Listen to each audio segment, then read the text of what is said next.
I want to work for me. If you want to join in and singing on this song, go right ahead.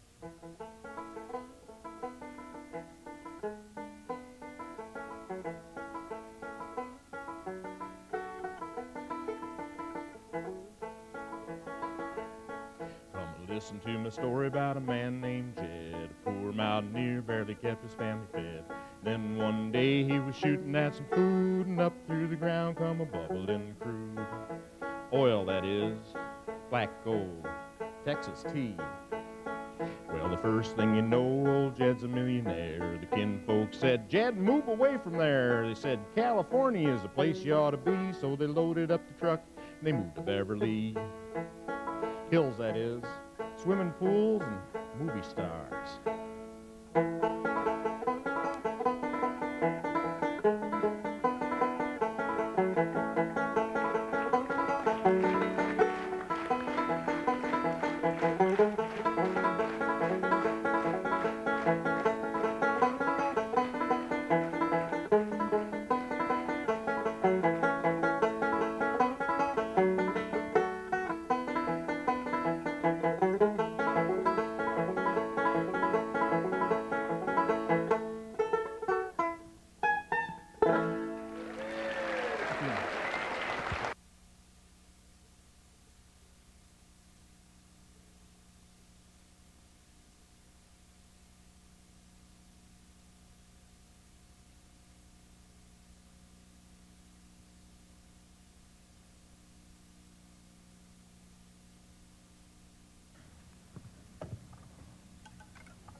Jed, you got to do something about that young'un of yourn.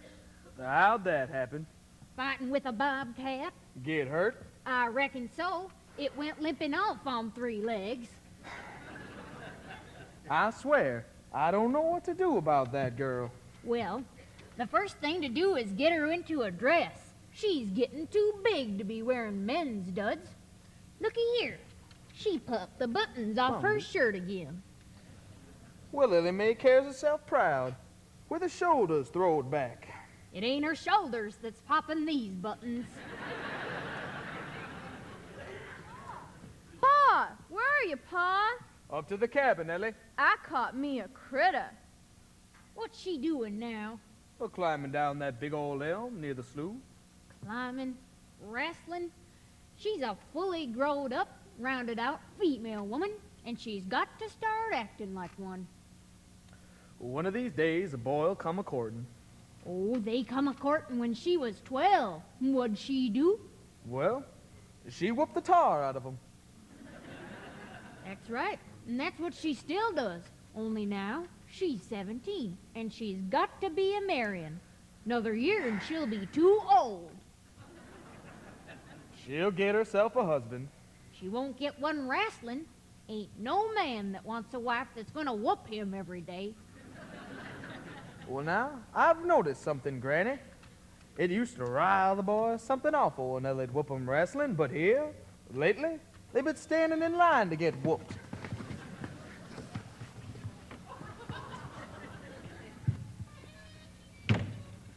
Howdy, Pa. What you got there? A stranger. Where'd you get him? Beans him with the rock. What for? So he'd be easier to tote. He was skulking around down by the slough with another one. Same kind? No, the other one had a fancy city suit and a leather satchel. When I tried to bean him, he put the satchel on his head and run. Sorry I missed him. They'd have made a nice pair. Ellie Mae, you can't keep 'em. I caught him. You don't like him. I'll keep him out in the smokehouse. He won't bother you none. Ellie Mae, you don't keep people like they was a dog or a cat. I had me dogs and cats. I ain't never had me a stranger. Look at him, Granny. He's cute. Oh, that ain't no stranger. That's a feller from the Petroleum Company. Come round here last week. What's a petroleum? Dunno, but he asked if he could do some wildcatting down by the slough, and I said, help yourself. We're glad to get rid of the critters. What'd he say? Oh, he just kinda laughed, but the laugh's on him. There ain't no critters in that slough. Heck no. It's too full of oil. Well, he come back about an hour later, talking all crazy like. Like what?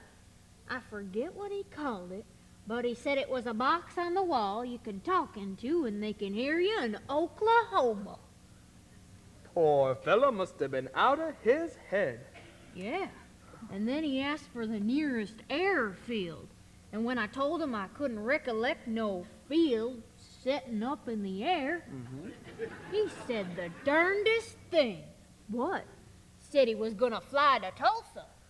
Now you know that man ain't got no wings. It's a bad thing to do, Willie, being in one of God's critters that ain't right in the head to start with. What happened? Where am I? This is the Clampett place. I'm right sorry, stranger. I wouldn't have beamed ya if I knowed you was crazy. Get him away from me. I never saw a guy could pitch a rock like that. What is he, the Mountain Mickey Mantle? See? Touched. I ain't no guy, but thank you just the same. That's a girl? Mm-hmm. That's a girl. Turner! Turner! Ah, there you are. I take it you're the owner. I'm John Brewster, chief counsel for Midland Oil. You don't look like a chief. Where's your feathers? Howdy. My name's Clampett. My young'un, Ellie Mae, and Granny Moses. Granny Moses? You're not the Granny Moses who paints primitives. Well, I've whitewashed ours a time or two. Mr. Clampett, my company is prepared to make you a very generous offer for your land. Sell our home? Oh, you can keep the house if that's what this is. We just want the swamp. We'll raise so many derricks down there. Now, Mr. Brewster, I gots to be honest with you. You couldn't raise turnips down there. He's right. That ground looks black and rich, but it's so greasy, you can squeeze the oil right out of it. I noticed. Mr. Clampett, don't you understand? That's what we want. You're a very rich man. How big a rock did you bean him with? No bigger than a pawpaw. Now looky here, stranger. If money was skunk oil, a hound couldn't smell me. My company will change all that, Mr. Clampett. Just sign this contract, and you'll be rich beyond your wildest dreams. Oh, don't sign nothing, Jed. My cousin, Ferdinand Sloat, one time he signed a paper, and the next thing he knowed, he was running up some big hill in Cuba behind some funny feller with a mustache yelling, "Charge!" Good heavens, what's that? Oh, that's just Cousin Pearl and Jethro in their old truck. Grab something and hold on. They's headed straight for us. Jethro, you stop pointing that truck at my cabin and slow down. I'm a-trying. I'm dragging both my feet. Ah! Oh, I can't look.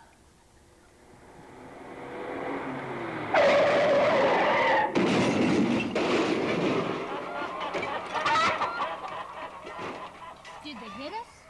No, but you should have seen the chicken house sailing across the yard. How pretty. Looked like a fallen star, dribbling chicken mash. Oh, Jethro, you just pick up that chicken house and put it back where it belongs. But Granny, maybe the chickens like it better on the other side. Chickens like a change now and then, too.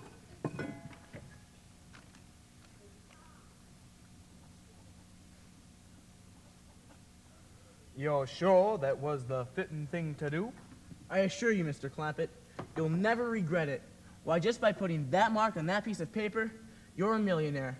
Congratulations, sir. Come on, Turner. I want to go back to that swamp and squish my feet around in that beautiful slime again. Yes, sir.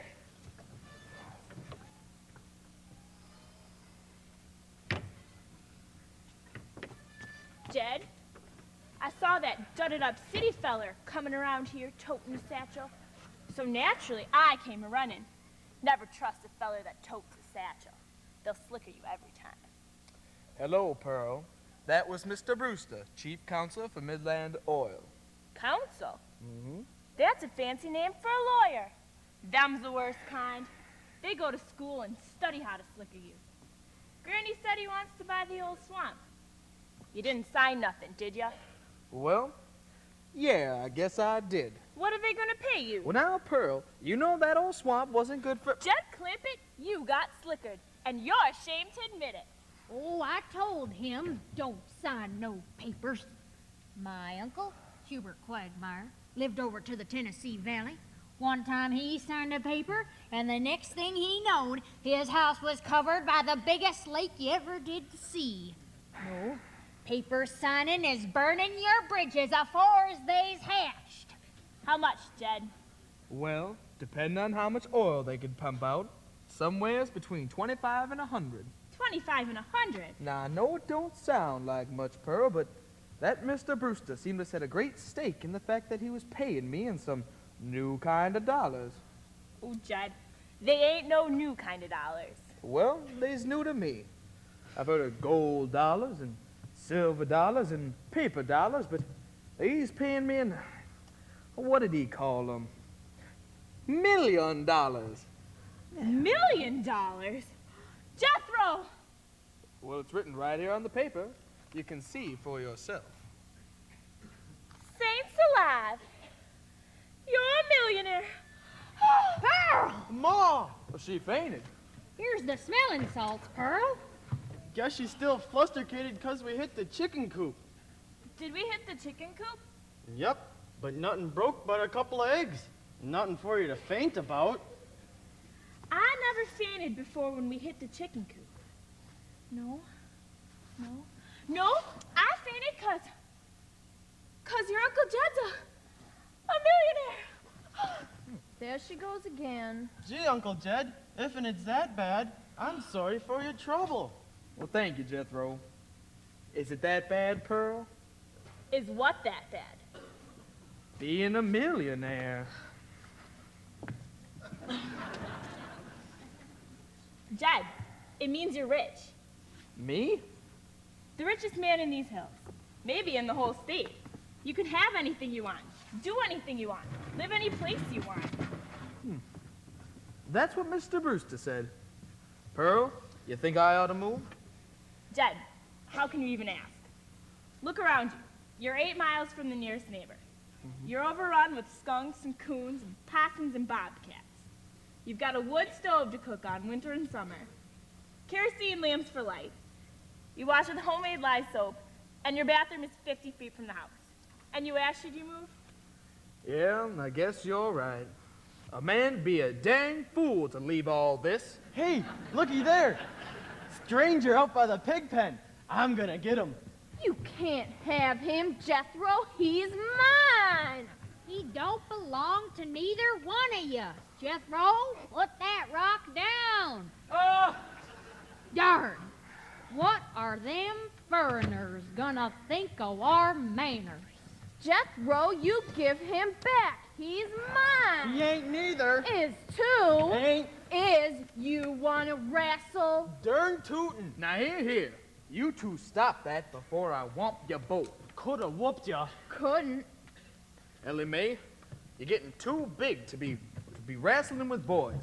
You gotta start mending your manners and fixing yourself up nice and wearing dresses. Ha. Folks would call me a sissy. But it ain't sissy for girls to act like girls, Ellie. Now I reckon every man wants a son, and well, you was my only young'un. After your ma passed away, well, I was wrong, but I sort of just turned you into a boy. By the time your granny came to help out, you was already too wild to tame. But it ain't fitting, Ellie. Nature made you a girl, and here, lately, she's been getting more and more positive about it. You're right, pretty, Ellie. Aw, Pa. The living image of your ma. Turner! Turner, are you in here again? Turner, what's happened? You can't have him. He's mine. Caught him fair and square. He's out again. Do something. Help him. Can't do nothing. Pearl drank up all the smelling salts.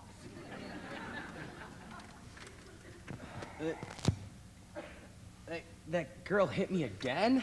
No, this one got you that time. They sure do grow powerful girls up in these hills. You should not have done that, Jethro. You gotta start minding your manners, too. You mean I gotta fix myself up and wear fancy dresses like Ellie Mae? Oh, Jethro. Jed, you won't never polish up Ellie Mae unless you move her someplace where they know how to girlify a tomboy like her. You're a city feller. Don't you think you should move? You can certainly afford to live a lap of luxury now. Why, you can move from this pig pen to a palace. The pig pen's out back. You can tell this is a house, 'cause it's got curtains. And you know where I'd move if I was you? Where? California. Aw, horse feathers. If the good Lord wanted me in California, he'd have put me in California. Well, maybe he's just getting round to it. The book says he moves in mysterious ways. Well, if he moves me, I'll go. But you and Pearl ain't budging me. I know just the place in California. Beverly Hills. What's Beverly Hills got that we ain't got right here? Millionaires. It's full of millionaires. Folks like me? Well, millionaires. And movie stars. And what? Movie stars. Remember when they used to have that show over in Eureka Falls? And we'd go see Mary Pickford and all her curls? I bet she still lives there. She might even come and visit y'all. Oh, I can visit with Winona Clampsaddle. She lives just over the creek, and she's got as good a curls as anybody. Granny, you'd love it. And it don't get cold there. What don't get cold there? Nothing. They don't have snow and ice. Well, if they's all so rich, can't they tote some in? They don't want it. That's why it'd be good for Granny. Remember how last winter she slipped on the ice and broke her hip? Yeah, I was limping for 2 days. Granny'd sure like it. And Ellie Mae could get a fine education. Grow up more ladylike. Would I go to school and wear fancy dresses like city girls and put powder on my face and have my hair all done up in one of them beauty parlors? Sure you will. Then I ain't going. It'd be good for Ellie. Granny, you were saying yourself. Might could be. And Jethro could drive you out in my truck. I couldn't let you do that, Pearl. Jed, we're kid folks. What's mine is yours, and what's yours? But Jethro can't be missing school, Pearl. Oh, it's all right, Uncle Jed. They ain't strict in the 6th grade. The 6th grade? This heavyweight in the 6th grade? Yup, I go to Oxford. Oxford? That big yeller bus comes, picks me up, totes me over Mulhall Creek to Oxford every morning. Oh. Jed, you've always been so good to us. Why, it'd be right mean of me if I didn't loan you Jethro and the truck. And maybe, later on, I could come out to Beverly Hills and visit a spell. And I could ride home with Jethro after my visit. Did I ever tell you about the oranges out there? I reckon moving is a good notion for Ellie Mae's sake. But is Beverly Hills the only place? Where do you live, Mr. Brewster? Tulsa. Well, maybe you could find us a place in your neighborhood. That way, we'd already know some neighbors. No. You'd hate Tulsa. It's a hotbed of tomboys. Beverly Hills is the place for you. Well, your word is good enough for me. Ellie Mae, go pack your duds. If we's going to move, they say a quick change is easiest. Yes, Pa. Then it's settled. You're going to Beverly Hills. Reckon so. And you'll take Jethro? Of course we will, Pearl. Don't you want us to? Sure I do. I'm just worried about the city girl.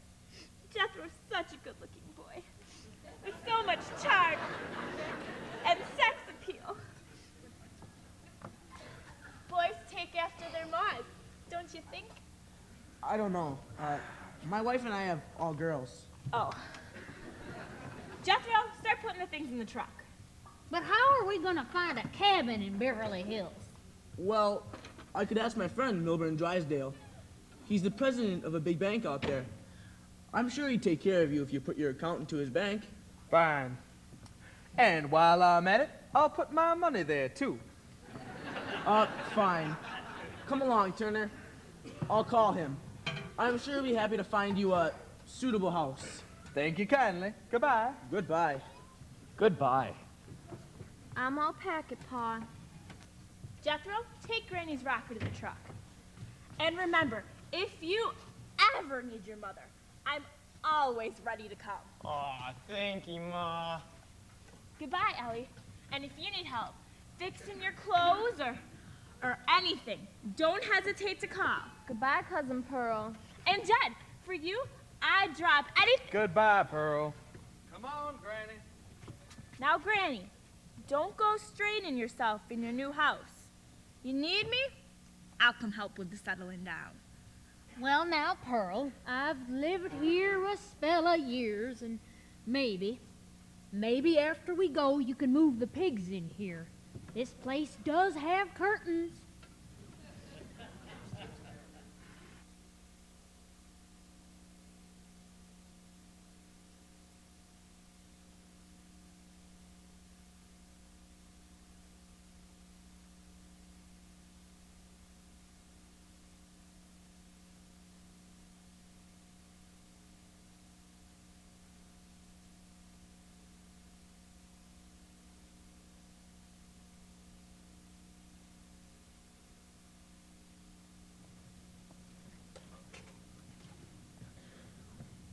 Milburn Drysdale, I simply don't understand you.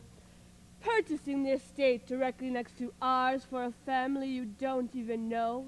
What reason could you have for such an action? I have 25 million reasons, Margaret, and they are all deposited in my bank.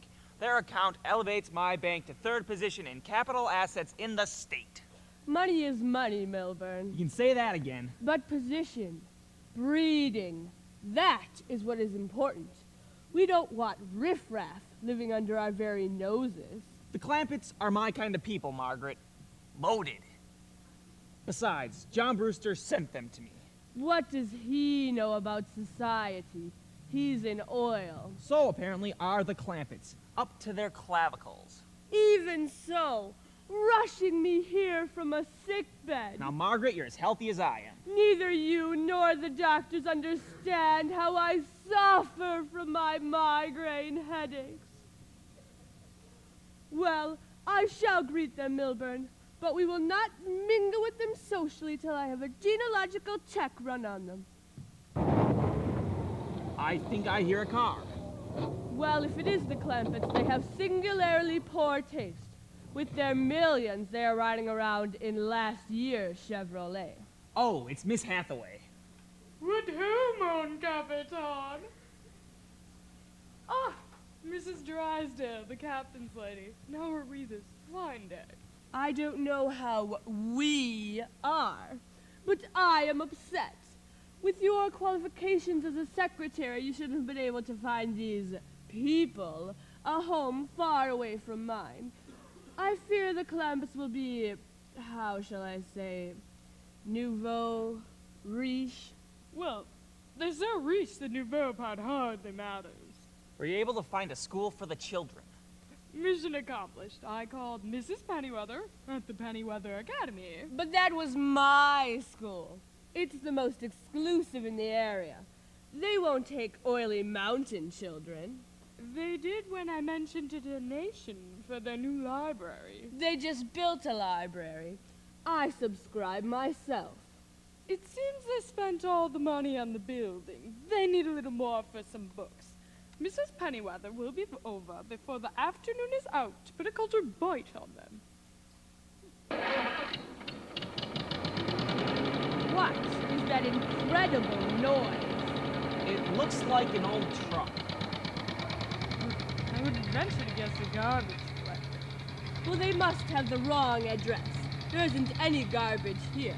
The Clampetts haven't arrived yet. I hope. They seem to be stopping. Milburn, make them go away. They look like gypsies. Hippies. Howdy. I'm Jed Clampett.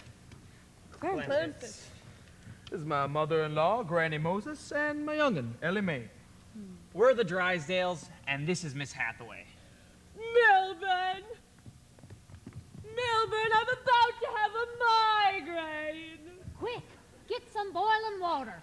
No, I must go home. I must be alone. You're right. That's the way I had my children. All alone and out plowing an hour later. My wife is not having a baby. Well, by the looks of her, it'll be pretty soon.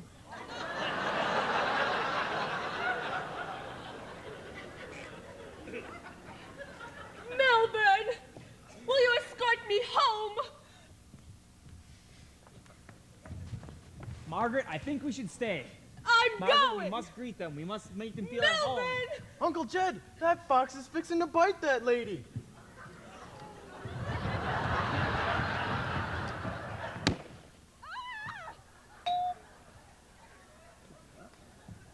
Milburn! They're assassins! Now, Margaret. No, ma'am. We're the Clampetts. But maybe the assassin family used to live here. I have only 2 words for you. Get them out of here at once, if not sooner. That's 10 words.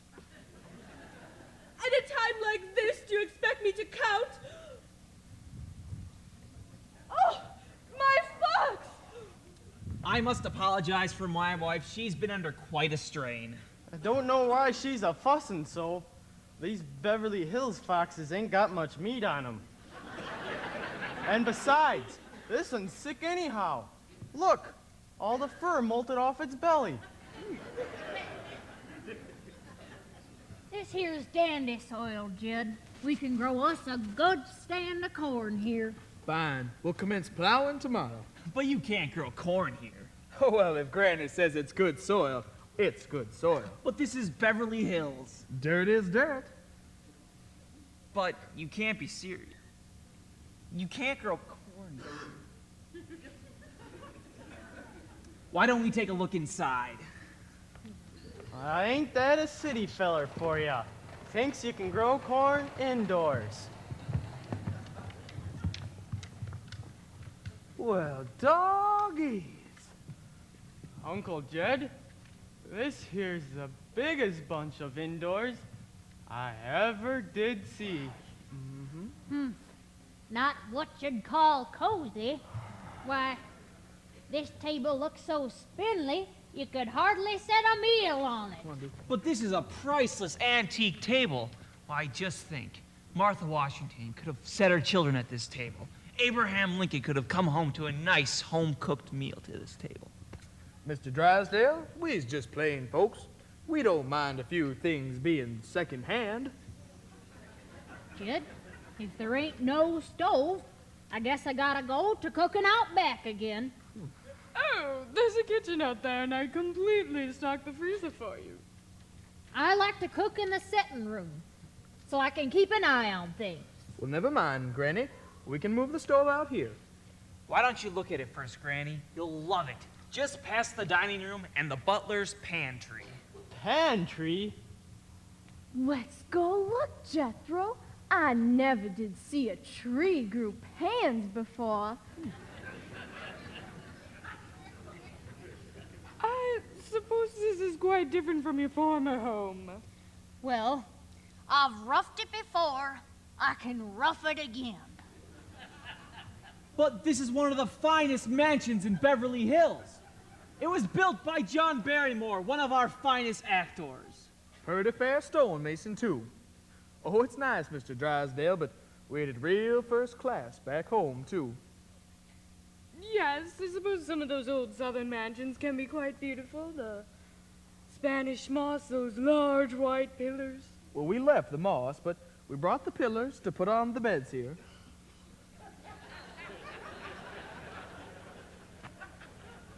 I think Miss Hathaway was referring to the wooden pillars. Never slept on one of them before. Judd, can't start the stove. Don't see no wood box, no place. Jethro, get the axe from the truck and cut Granny some firewood. Yes, sir, Uncle Jed. Saw some trees outside, pert near as high as this house.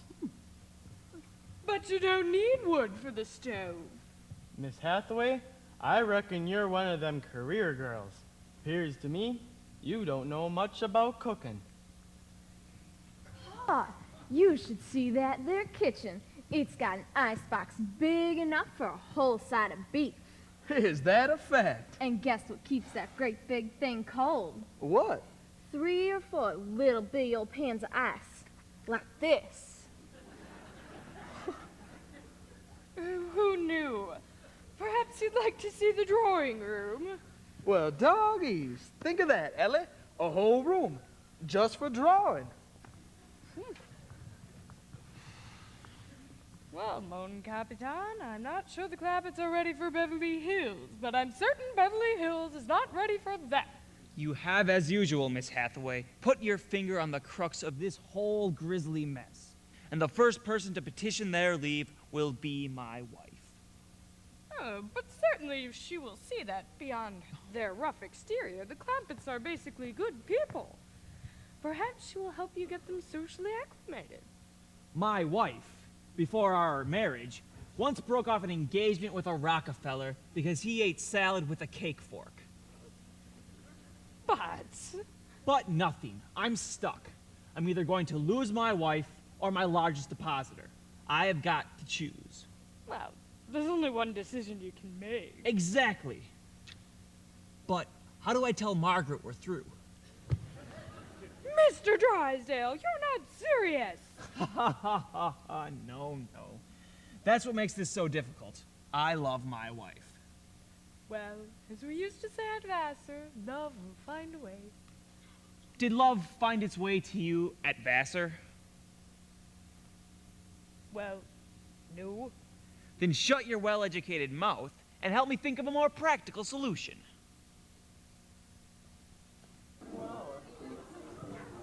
Oh, young man, is this the Clampett? Was that their gardener, Mummy? I don't know, Percy dear. He was awfully muscular, Mrs. Pennyweather. That looked like a chopped-up telephone pole he was carrying. Granny, I got the firewood. Uncle Jed, them trees was all trimmed and strung together with a black rope, so no matter which one you cut, t'others kept it from falling. Judd, can't find the pump in the kitchen. Don't see no well, no crick. Fancy place ain't got no water, Judd. There's a cement pond out behind them bushes yonder, Granny.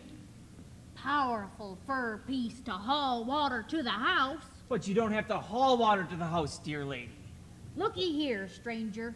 I don't care how other folks in Beverly Hills lives. Us Clampetts is gonna go right on taking baths. Inside, Jethro.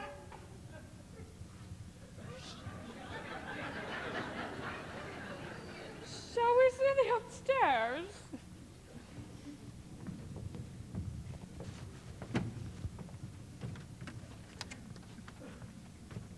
Looky, Pa.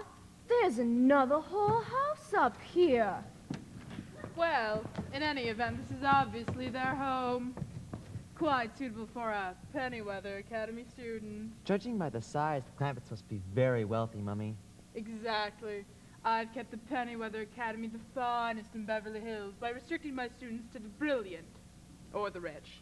All the students are rich. Gloria, my standards of brilliance are very high. Now, while our new library is the finest in the state, architecturally, But there isn't any books.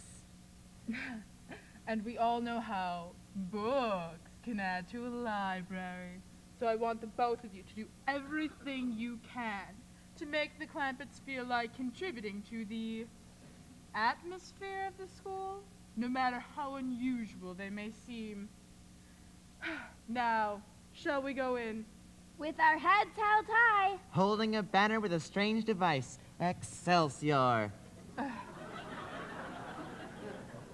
Percy, we know you're an English teacher. Stop quoting.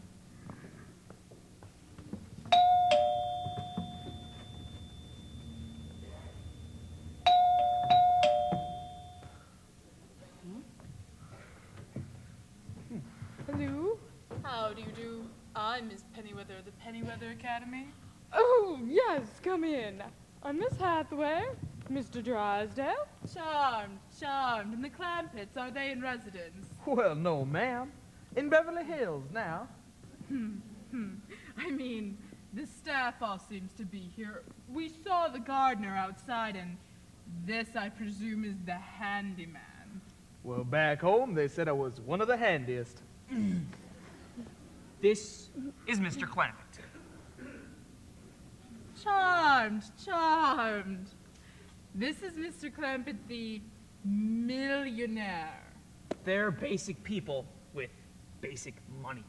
Wall to wall. Well, this is Gloria Mundy, president of our student council, and my son, Percy, our Howdy. English instructor. How do? Now, tell me about your dear children. Well, there's my daughter, Ellie Mae. She's a nice child, but I gotta admit, a little strong-willed. You just keep away from the Wildcats and she'll be fine. Wildcats, Mummy. Then there's my cousin Pearl's boy, Jethro. I don't know how long he'll be staying, 'cause he's got to get back to Oxford, where he goes to school regular. Oxford? He attends Oxford University. Well, it's the school in Oxford. His pa went there, too. Ah, yes, the old school tie. I suppose he went to Eton as a boy. Jethro went to Eton the minute he was born. As soon as he was born, his father matriculated him. Well, I kind of think it was his ma. Well, at any rate, he's an Eton man. That he is. In fact, Jethro won the Eton championship. How marvelous. What was he the champion of? Eton. Yes, I know, but what was it? Cricket? No, ma'am. It was crawdad. Crawdad? I don't even think Jethro'd eat crickets. Oh, what I meant to say was... Oh, look, and here comes the young man himself. I ain't a young man, but I sure do thank you for thinking so. This here's Ellie Mae. Your daughter. What an interesting cord you have, my dear. Yeah, and I can spit 20 feet, too. Welcome the young lady, Percy. Welcome to Pennyweather Academy, Miss Clampett.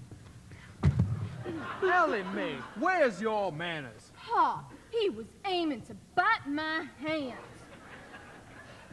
And this here's Jethro. That is the Oxford student. Stands at the head of his class. Astonishing. Oh, no, ma'am. The desks is too small for me to sit down. May I welcome you to Pennyweather Academy on behalf of the Student Council. I'm Gloria Mundy, the president. Oh, go on. You're funning me. I know the president's a man. Oh, I never met a boy with so many muscles, with a sense of humor, with so many muscles. Gloria. I'm not entirely sure that the Clampetts would be comfortable here at Pennyweather. They could read a lot of books in the library. Yes, but would people like this make an endowment? Well, sure we would. You give Granny a pattern and she'll make you anything you need. Don't you just love your new home? It's so big, and there's just 4 of you. Why, you each must have a big bedroom. Sweet. I guess we do. darling. Melbourne! Melbourne! Melbourne, escape at once! Escape?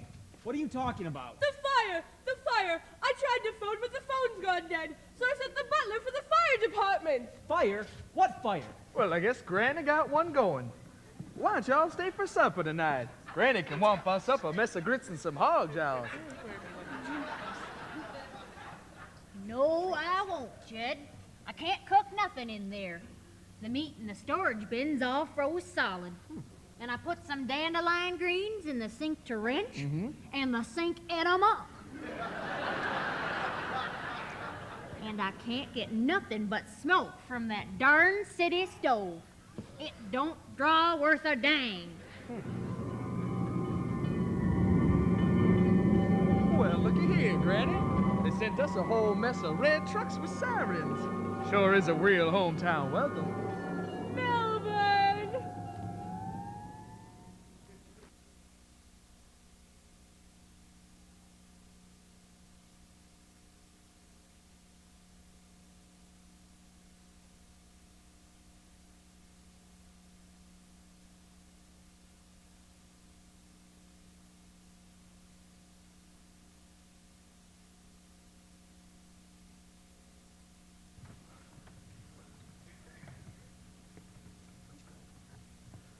How do you like that? Well, it's commencing to look more home-like, ain't it? Where are you going? Fishing in the cement pond. I want to figure, and I want to figure better when I'm fishing. There ain't no fish in that pond, Granny. Oh, I ain't fishing for fish. I'm fishing for figuring. What kind of figuring you fishing for? I'm fishing for to figure how to get home. This is home, Granny. Give it time. A place takes getting used to. Oh, I got used to it all my life, Jed. I want to go back. I'm used to it. Can't do nothing here. Can't keep corn.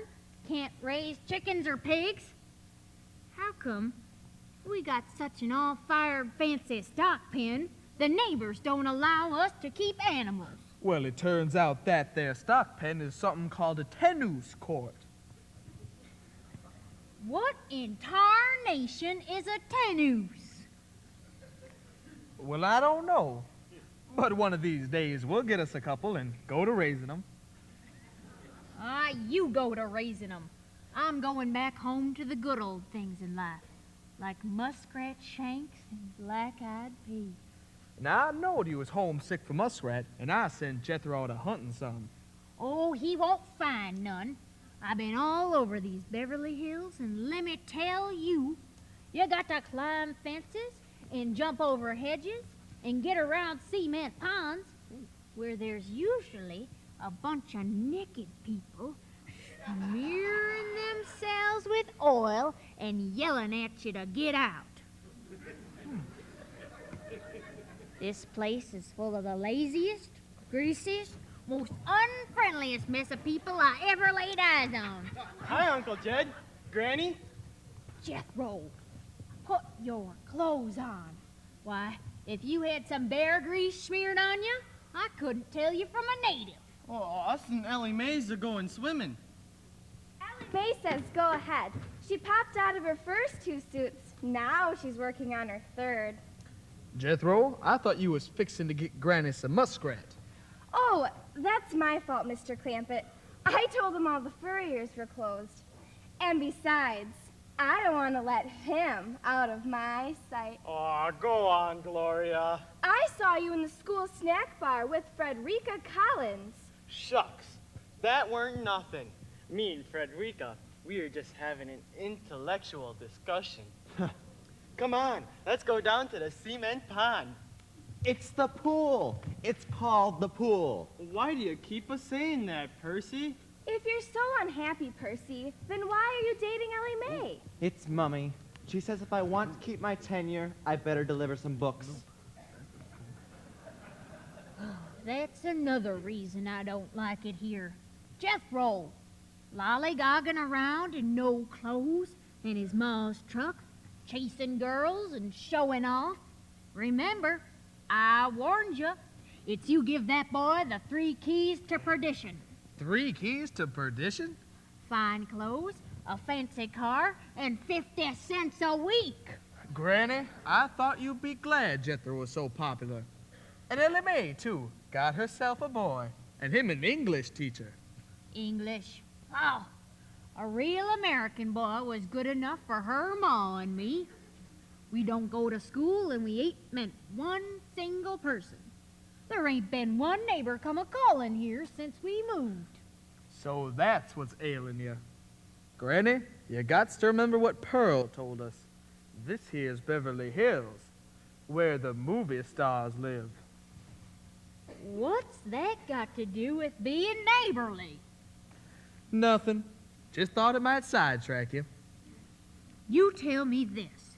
If strangers had moved into that little old cabin down the creek from us, what have we a done? Well, we'd have gone a-calling with a mess of pone and some skinned possum. Well, has any living person brought us a mess of pone and a skinned possum? Has any living person even come here? The fire department, they've been real neighborly. Drop in 2-3 times a week. Only yesterday, when you went to making soap out back. Can't even do that. 'Pears to me, folks around here ain't only greasy, they's filthy. I want to go home.